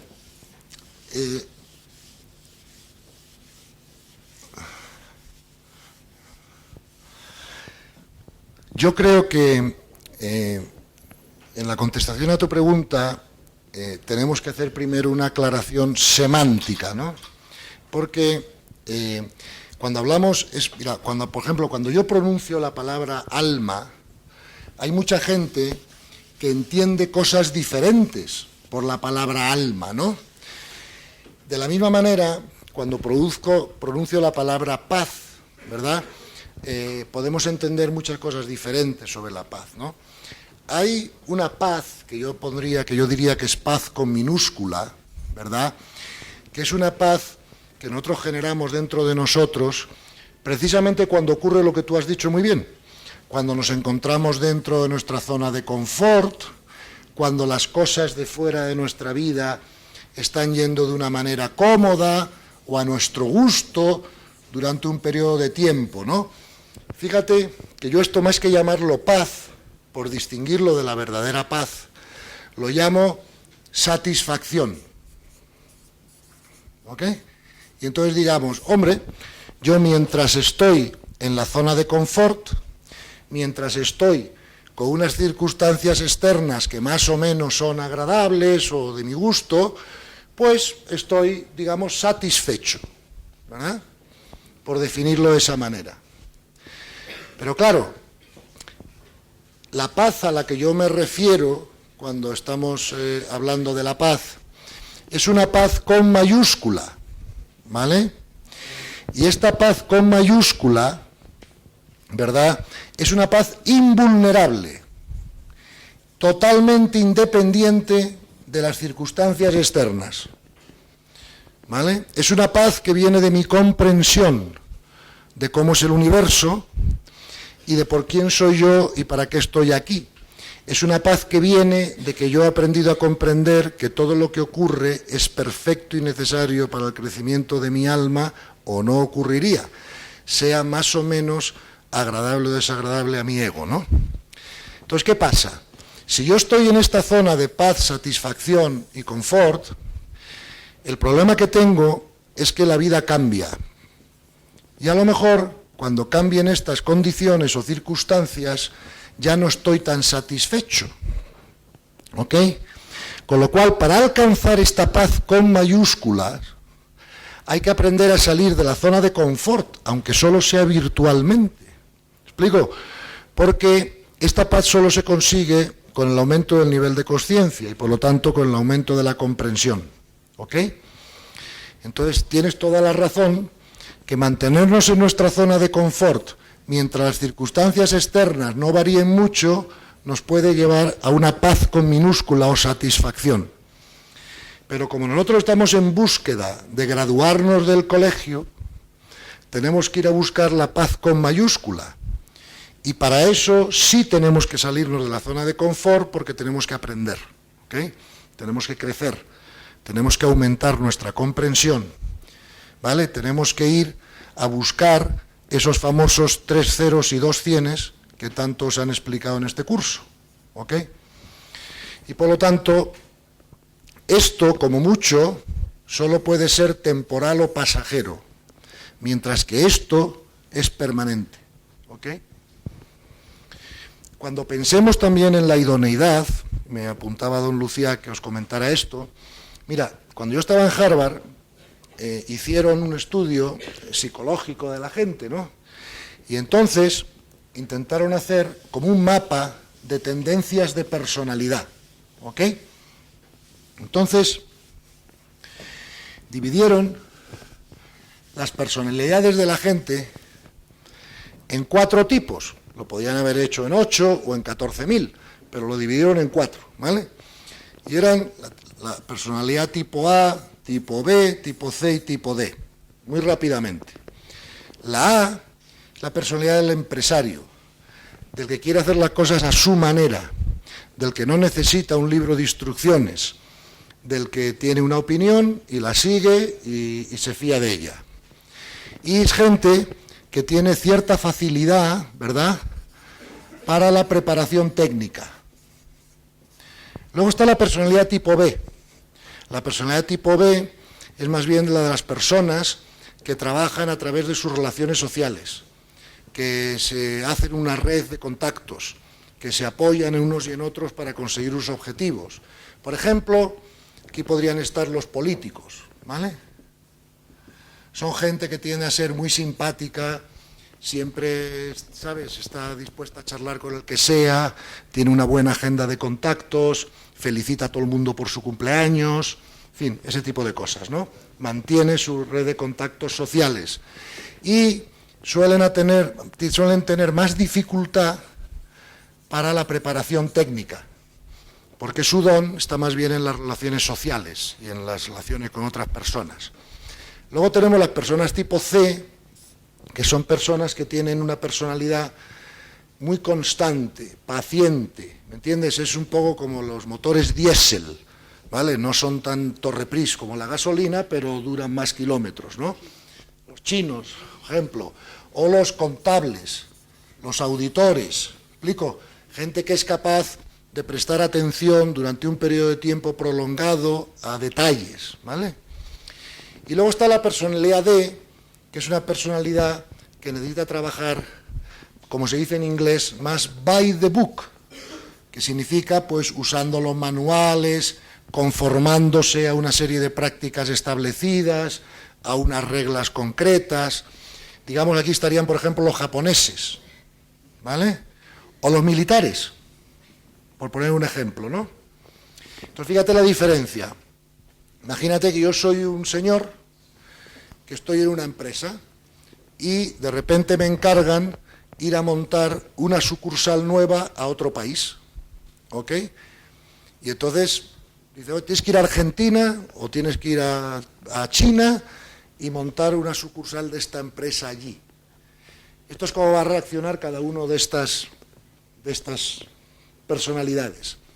Si a mí, yo soy tipo A y me dan el encargo de ir a montar una sucursal, yo digo, estupendo, muchas gracias, de eso me ocupo yo. Oye, déjate de manuales. Oye, este era la red de contacto. No te importa, ya los conseguiré yo cuando llegue allí. Yo voy allí, voy a montar la sucursal, lo voy a hacer a mi manera, ¿me explico?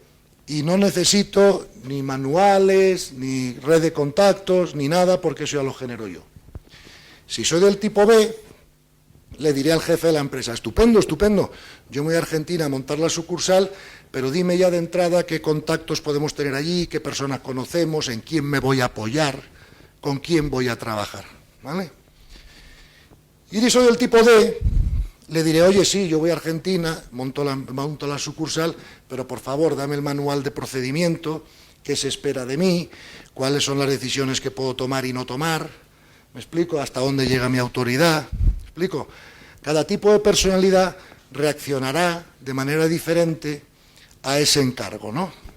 Entonces, claro, además de saber vuestros dones, tenéis que conocer también cuál es vuestra personalidad. ¿Sois de tipo A, de tipo B, de tipo C o de tipo D? Porque claro, si yo a un tío del tipo D le digo, vete a Argentina y monta la empresa y no le doy el manual, se coge tal estrés por el camino que colapsa. Si al tipo A le intento imponer un manual, destrozo su creatividad y su motivación. Si al tipo B no le doy una red de contactos antes, no sabe por dónde empezar. ¿Me entiendes? Entonces, sea cual sea vuestro tipo de personalidad, también es parte de vuestra idoneidad en el trabajo, los puestos de, por ejemplo, si vais a ser jefe de ventas de una empresa, tenéis que ser tipo A o tipo B. Si no, no es un puesto de trabajo adecuado para vosotros. Y además me diréis, depende del tipo de empresa. Si la empresa vende Coca-Colas, ¿vale?, es muy bueno que sea un tipo B el jefe de ventas, porque para vender una Coca-Cola yo tampoco tengo que tener una gran preparación técnica. Mira, es una Coca-Cola, la compras o no, ¿entiendes? Pero claro, si yo en vez de vender Coca-Colas estoy vendiendo fondos de inversión de arbitraje de bonos convertibles, mejor que sea el tipo A, porque por muy simpático que yo sea y muchos contactos que tenga, llegará un momento que el cliente me preguntará, oye, ¿y qué narices es un bono convertible? Y para saber técnicamente qué es un bono convertible, un tío de tipo B tiene más dificultad. ¿Me explico? Entonces, la gente... Ah, no, eso nunca. Hombre, claro, eso es lo que decía antes de encontrar o inventar el trabajo, ¿no? Lo que dice don Lucía es que comente que, claro, cuando yo era joven y terminé el máster de Harvard, en aquel entonces solo habíamos un español por año, ¿no? Y entonces, claro, cualquier español que acabara el máster de Harvard tenía 14 ofertas de trabajo, a cual mejor, de bancos españoles, de empresas españolas, sobre todo aquellos que querían también instalarse en Estados Unidos o globalizarse, porque claro, hablabas inglés, conocías el país, tenías el máster, eras un tío que habías pasado pruebas importantes y todos te fichaban, ¿no? Y me acuerdo que mis padres y mis suegros y todo el mundo que me rodeaba en aquel entonces creía que estaba absolutamente loco porque no acepté ninguna de esas ofertas mareantes, ¿no?, para aquella edad y aquel entonces de esas empresas, y dije que iba a montar la mía, ¿no? Pero claro, yo pensé lo siguiente, mira, tengo 24 años, he terminado el máster de Harvard, tengo 2 hijos, si no lo hago ahora, no lo voy a hacer nunca más, porque me voy a meter en un banco no sé qué, voy a ir ascendiendo no sé cuántos y el costo de oportunidad va a ser tal que nunca más montó mi empresa. Y entonces dije, bueno, pues lo voy a intentar ahora, si no me sale bien, ya podré volver a trabajar a un banco dentro de 2 años, ¿no? Y bueno, me decidí es la decisión, sí, es la decisión de un loco tipo A, y además es una decisión de la que no me he arrepentido jamás en la vida. Como regla general, y si os vale mi experiencia, os puedo decir que llevo 30 años conociendo en profundidad todas las empresas financieras, bancos, etcétera, que hay en el mundo. He sido consejero de muchos de ellos, los conozco por dentro, por fuera, conozco a la gente que trabaja ahí, y por regla general yo he comprobado que son más felices y están más motivados los que son dueños de un negocio pequeño que los que trabajan en una empresa grande, ¿ok? Y eso es una cosa que, bueno, ahí os la dejo, para que vosotros, cada uno, haga lo que pueda o quiera. Pero el problema de trabajar en empresas muy grandes es que hay mucho lío en la empresa que nada tiene que ver con el trabajo.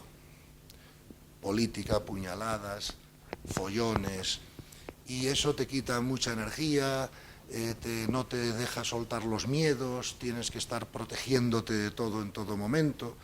Y si tú eres el dueño de un kiosco en la esquina, tú lo abres por la mañana, tú lo cierras por la noche y no sé, y eres dueño de tu destino de mejor manera que si eres director general de la General Motors, ¿no? Bueno, eso es un poco la contestación a tu pregunta. Sí.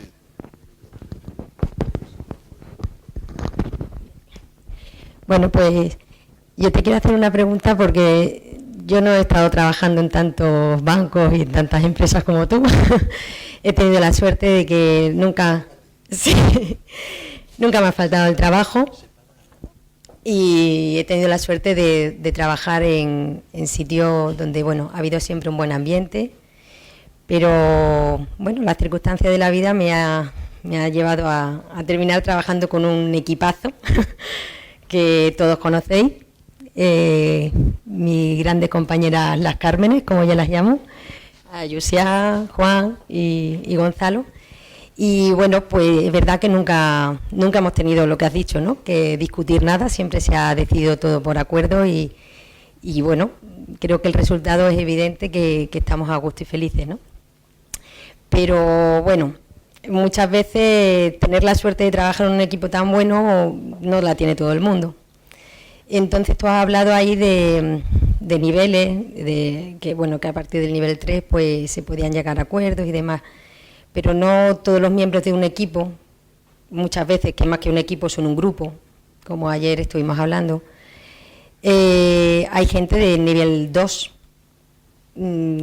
¿Qué consejo nos das para trabajar con personas del nivel 2?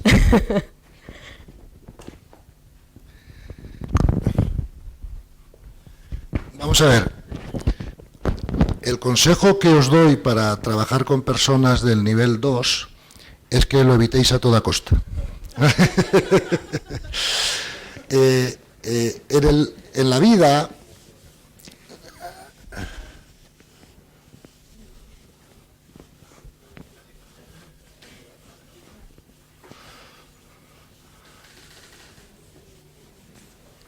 vamos a ver,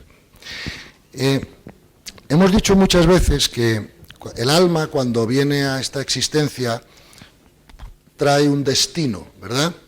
Y el destino son las cosas que nosotros hemos pactado en la 10ª dimensión antes de venir aquí, que tenemos que vivir, experiencias que tenemos que pasar por ellas para el crecimiento de nuestra alma. Por lo tanto, la vida, o sea, la consciencia colapsa el electrón y la vida ya se va a encargar de ponernos las dificultades que nosotros necesitemos para crecer. Entonces, no seamos masoquistas y nos vayamos poniendo nosotros mismos por nuestras decisiones una serie de dificultades que no necesitamos, porque si no nos las pone la vida, no tenemos que buscarnos por nosotros problemas que no tenemos. ¿Me explico? Entonces, eso es un error. O sea, de la misma manera que hay que confiar y considerar que es perfecto y necesario lo que ocurre, también es perfecto y necesario lo que no ocurre. ¿Me explico? Y por lo tanto, esa idea que nosotros tenemos a veces, vamos a buscarnos más dificultades, que así, vamos, eso es un error. La vida es perfecta, la conciencia sabe, y por lo tanto no busquemos dificultades que no necesitamos. Entonces, fíjate, en los niveles de conciencia hay una máxima que dice que no se puede convivir entre niveles heterogéneos. ¿Ok? Entonces, una persona de nivel 2 no puede convivir con una de nivel 3. Por una razón muy sencilla. ¿Alguno de vosotros aguantaréis la violencia física? Porque las personas de nivel 2 resuelven sus conflictos a través de la violencia. ¿Cuántos casos de violencia doméstica vemos cada día, no? Entonces, cada una persona de nivel 3... no está acostumbrada ni puede aguantar a que le peguen o que le insulten o que le... ¿Me explico? Porque eso no... Entonces, como eso no a una persona de nivel 3 no le ayuda a su crecimiento, lo que tiene que hacer siempre que pueda es delimitar. ¿Me explico? La mejor herramienta de sabiduría para no convivir con personas de distinto nivel de conciencia es delimitar. Entonces, ¿yo soy de servicio a la gente de nivel 2? Sí. ¿Les meto a vivir en mi casa? No. ¿Entiendes? Porque yo no quiero que peguen a mi hija o a mi hijo o que haya follón todo el día o lo que sea, ¿no? Entonces, el amor es amor, pero el amor no es idiota. ¿ok? Si el amor fuera idiota, no sería amor porque no habría sabiduría, ¿cierto? Entonces, es imposible convivir entre los distintos niveles de conciencia, ¿ok? A veces, incluso personas que están dentro del mismo nivel pueden tener incompatibilidades psicológicas que hacen también muy difícil la convivencia. Pero lo que está claro es que entre distintos niveles no se puede. Claro, siempre el del nivel 4 se puede acoplar al del nivel 3, pero el nivel 3 no puede subir al 4.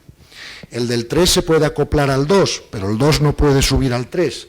Entonces, siempre que estés conviviendo con personas de menor nivel de consciencia que tú, tienes que saber que vas a ser tú el que vas a tener que ajustarte a esa situación, porque el otro no va a tener las herramientas para ajustarse a la tuya, ¿no? Entonces, normalmente, yo te diría que trabajar con una persona del nivel 2 es algo a evitar. ¿Explico por qué? Nosotros ya no estamos aquí para trabajar de forma violenta, ni para resolver los problemas con la violencia física o verbal extrema y ese tipo de cosas, ¿no? No creo que tengamos necesidad y, por lo tanto, lo tenemos que intentar evitar. Ahora bien, si por alguna cuestión, por alguna razón, resulta que el universo, ¿no?, considera que un alma tiene que trabajar con gente de nivel 2 para aprender esto, aquello, lo de más allá, entonces, si no podemos salirnos de la situación por alguna razón, eso es el universo demostrándonos que para nosotros eso es una situación de destino. Y entonces no nos queda más remedio que usar las herramientas de sabiduría. Herramientas de sabiduría que creo que fue Carmen, ¿no?, o Nieves, o las dos, que las explicaron bastante bien y las tenéis muy claras, ¿no? Ahora, siempre que podáis, salir de ahí. ¿Explico? ¿Por qué no tenemos que ponernos más dificultades de las que la vida nos va a poner? ¿Okay? Hay dos preguntas por ahí. Carmen y el chico de rojo, pues como queráis. Yo la pregunta y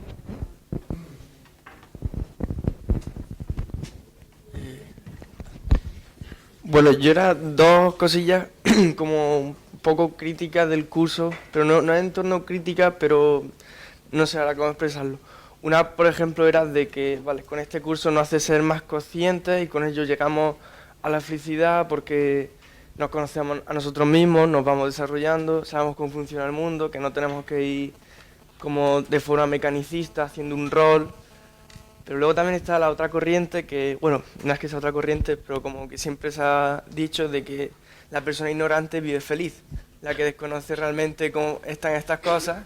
Es como esa pregunta. Y luego, por otro lado, a ver cómo lo expreso. También todo el curso girando a ganar conciencia y a como tener más verdad de la realidad en la que vivimos.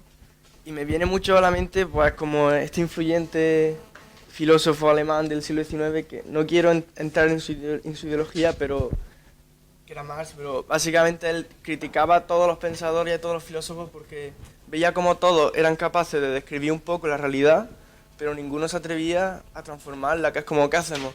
Aceptamos esto, aceptamos las circunstancias para vivir más para vivir más satisfechos con lo que estamos viviendo, pero nos quedamos quietos y luego la gente que realmente vive, no sé, puede vivir cómoda, pues sí puede plantearse, bueno, pues esto lo acepto y tal, pero la que tiene una circunstancia en la vida que no les permite ni siquiera pararse a pensar, esa gente no decide, pues voy a estar satisfecho, voy a vivir la vida que me ha tocado y voy a estar consciente en ello. Digamos que como nosotros que sí tenemos la posibilidad de darnos cuenta de esto, pues también hacer algo para la gente que no puede, por las circunstancias que ha tenido. Gracias.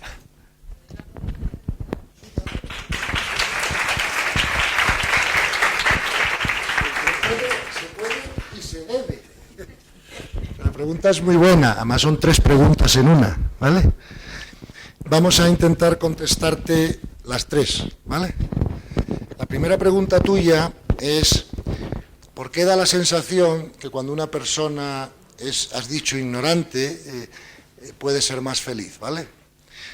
Vamos a ver. Yo creo que lo que tú has querido decir es una... No te preocupes, sí, sí, sí. Una persona inocente, ¿verdad? Más que exacto, porque verás, esto es importante distinguirlo, ¿ves? Mira, todas las almas, cuando son creadas inocentes, ¿ok? Eso significa que el alma no tiene información. El archivo de consciencia que va ligado al alma está vacío, ¿vale? No hay información. Es como un bebé que acaba de nacer, no tiene información en su personalidad todavía, ¿verdad? No ha empezado a recibir ideas, conceptos, culturas, es inocente, ¿vale? Claro, y nosotros pensamos, hay felicidad en la inocencia y hay felicidad en la sabiduría, ¿cierto? Pero hay una enorme diferencia, que es esta. La inocencia es contaminable, pero la sabiduría es no contaminable. Además, como decíamos antes en la pregunta de José Antonio, claro, la inocencia es feliz hasta que se tuercen las cosas. ¿Me explico? Y además, nosotros, para pasar de la inocencia a la sabiduría, tenemos que pasar por distintos grados de ignorancia. No se puede hacer de otra manera. Y donde está claro que no está la felicidad es aquí, en la ignorancia. La felicidad está en la sabiduría. Y está también en la inocencia, pero entonces yo no lo llamaría felicidad, lo llamaría, lo que hablábamos antes, satisfacción. ¿Ok? A lo mejor un bebé cuando tiene mucho hambre no está tan feliz y por eso llora. ¿Me explico? Mientras que un sabio con hambre, primero, un sabio nunca tendrá hambre, y segundo, tenga lo que tenga, será feliz. Con lo cual, es un proceso de la inocencia a la sabiduría, pasando por distintos grados de ignorancia. Cuando eres inocente, eres contaminable porque puedes aceptar ideas buenas, malas, regulares. ¿Sabes? Todos lo hemos hecho. ¿Cuántas veces yo como niño he aceptado ideas malas de la cultura como buenas? Y luego las he tenido que desmontar. ¿Me explico? En mí mismo, ¿no? Entonces, no puedes pasar de la inocencia a la sabiduría sin pasar por la ignorancia. En la ignorancia nunca hay felicidad ni satisfacción. La satisfacción está primero en la inocencia y la felicidad está en la sabiduría. Y eso es así, y no hay más historia. Segunda pregunta que me hacías es sobre Karl Marx, ¿no? Sí. Claro. Aquí vamos, ¿vale? Entonces, mira, casi todas las filosofías antiguas del antiguo paradigma, incluyendo el marxismo, el idealismo, todas, te he puesto las dos más extremas entre una y otra, ¿no? El nihilismo, o sea, todos los sistemas de pensamiento que hemos tenido hasta ahora. Fíjate, esto es una cosa que nos hubiera gustado dar en el curso, pero por falta de tiempo no hemos podido, ¿no? En el curso se ha hablado mucho de ciencia, se ha hablado de niveles de consciencia, se ha hablado del alma, se ha hablado de espiritualidad, se ha hablado de economía, pero no se ha hablado de filosofía, ¿vale? Teníamos que haberlo hecho. Pero no ha dado tiempo, teníamos las horas que teníamos.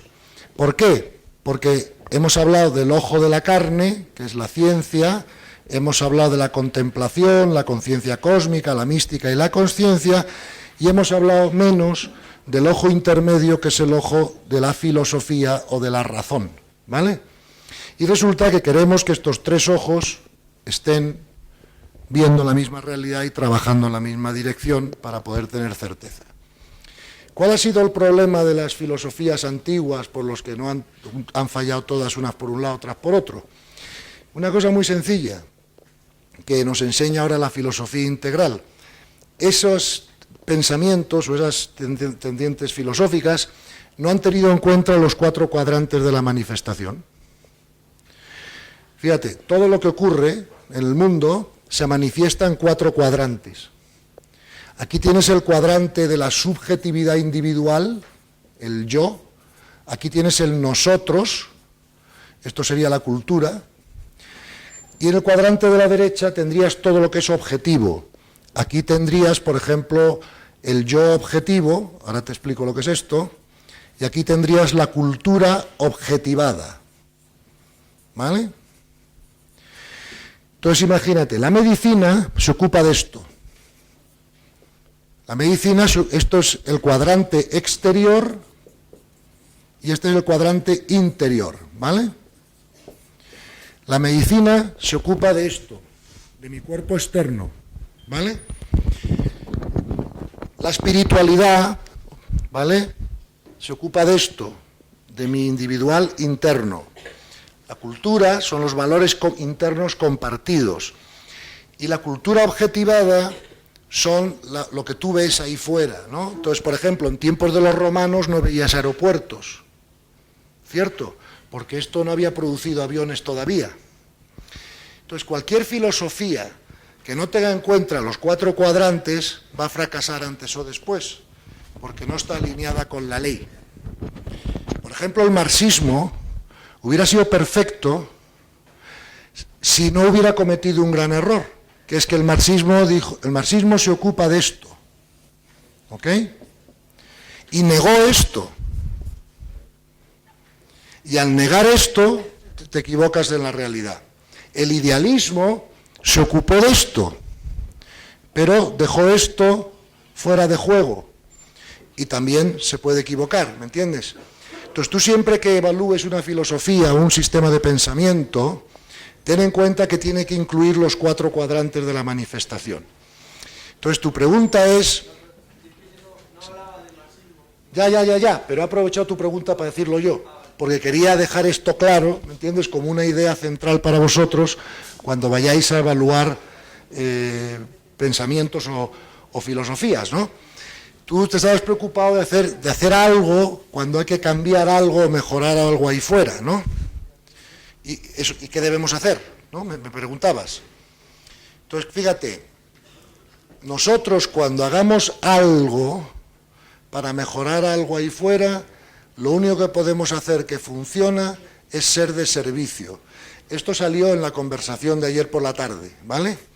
Hay gente que más que ser de servicio piensa en el activismo, ¿vale? Y esto se expresa en términos de hay que luchar contra, ¿entiendes? O hay que vencer a, o hay que, no sé, conseguir tal objetivo. Mira, lo que ocurre es perfecto y necesario, ¿vale? Y el que va a cambiar las cosas no eres tú ni yo, sino la consciencia, colapsando el electrón en otra dirección. No obstante, lo que sí nosotros tenemos que hacer es estar dispuestos a ser de servicio. Pero ser de servicio está contrapuesto contra luchar contra nada. Tú nunca jamás verás a Teresa de Calcuta yendo a una manifestación contra nada. Ella siempre irá a manifestaciones a favor de, pero nunca en contra de. ¿Me explico? En su mente y en su corazón no existe la idea de lucha, sino la idea de servicio. Gandhi decía, yo no quiero vencer a mis enemigos, eso es fácil, yo quiero transformarlos. ¿Me explico? Entonces la palabra lucha, la palabra activismo, tiene un componente de imposición, de una razón tuya que puede ser superior a la razón de otros. Pero todo lo que es una imposición no cambia ni transforma a nadie. La gente solo se transforma desde su libertad interna, desde que ellos deciden hacerlo. Y por lo tanto, mi consejo, si quieres cambiar algo a mejor, es que pienses en términos de ser de servicio, no de luchar contra ni de imponer nada. ¿Entiendes? Porque no conseguirás así nada de valor. Y desde luego no crecerás tú en nivel de consciencia al hacerlo.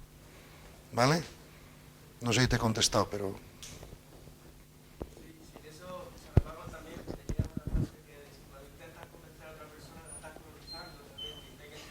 Claro. Ser de servicio. Tú... No, que va, mira, yo no paro. Pasivo nada, te aseguro que son 12 horas al día. Porque mira, si no estás escribiendo un libro o estás escribiendo unos manuales, estás hablando con las personas uno a uno porque te llaman para consultarte problemas, dificultades, lo que sea, si no estás dando clases o conferencias, si no estás hablando donde te toque hablar, estás dando información cuando te la piden, ¿qué va? De pasivo nada, te aseguro, como tú le digas al universo, fíjate, No, verás por qué no es activismo, porque no es forzado. Yo no te llamo a ti para hablar contigo, ni para intentar convencerte de esto o aquello, sino que yo espero que tú me llames a mí para pedirme la información que necesitas cuando tú quieras. O sea, que ni es forzado ni es pasivo, es simplemente activo con respeto. No sé si me... Claro. Ahora, te aseguro, esto créeme, o sea, si no me habéis creído nada de lo que he dicho en este curso, al menos créete esto que te voy a decir. Como tú le digas al universo, yo estoy dispuesto a ser de servicio, como tú digas eso, yo te aseguro que te llenan, te aseguro. O sea, no vas a saber de dónde te vienen las llamadas, las peticiones de esto y de aquello, la gente que quiere saber aquello y lo demás. O sea, tú simplemente dile al universo, oye, yo ya estoy listo para ser de servicio. Joder, luego me llamas.